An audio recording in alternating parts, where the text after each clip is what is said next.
The most popular word trending worldwide right now is tariff.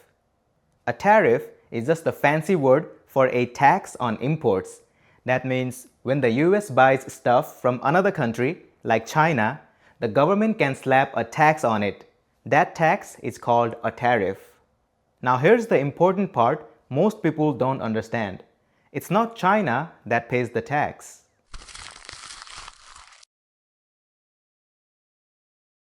The tariff is paid by the US importer, meaning the American company that brings foreign products into the country. Eventually, that extra cost gets passed on to consumers like you and me. Let's say this apple from China costs $1 and this one grown in the US costs $5. Most people would buy the Chinese apple, right? It's cheaper, tastes fine, and saves money. But now the US government says, nope, we want to support local apple farmers. So they slap a 500% tariff on the Chinese apple. That turns your $1 apple into $6. Now it's more expensive than the US apple. So guess what?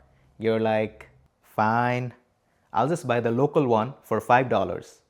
You pay more and the local farmer gets more business. So to sum it up, when the US imposes tariff on another country, it's not that country paying the tariff. The US importer pays it and then passes it to your grocery store, who then passes it to you. So you end up paying that hidden tax without even knowing it.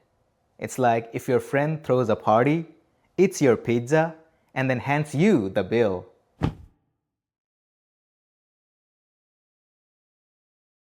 Okay, so if tariffs make everything more expensive, why even use them at all?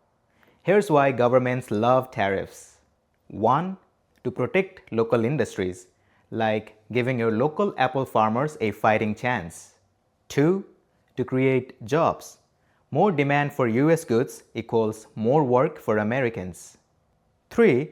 To punish other countries, like, hey China, stop dumping cheap steel or we'll tariff it. 4. To collect revenue. Tariffs are a type of tax and that money goes straight into the government's pocket. But here's the flip side. When tariffs go up, consumers pay more, businesses that rely on cheap parts struggle, and international relationships can get awkward. It depends. If used carefully, tariffs can protect industries and boost local economy. But if they are too high or used out of emotion or politics, they can backfire hard, raising prices, sparking trade war, and hurting everyone, especially the average consumers. It's like salt. Use a little, it makes the dish better. Dump the whole bottle, everyone spits it out. So next time you hear tariff, you'll know it's not just some government buzzword, it's something that directly affects your wallet. Understanding this stuff gives you power. Power to vote smarter, spend smarter, and see the bigger picture. If this video was helpful, don't forget to like, subscribe, and share it with a friend who still thinks China pays the tariff. Let's make money talk fun again.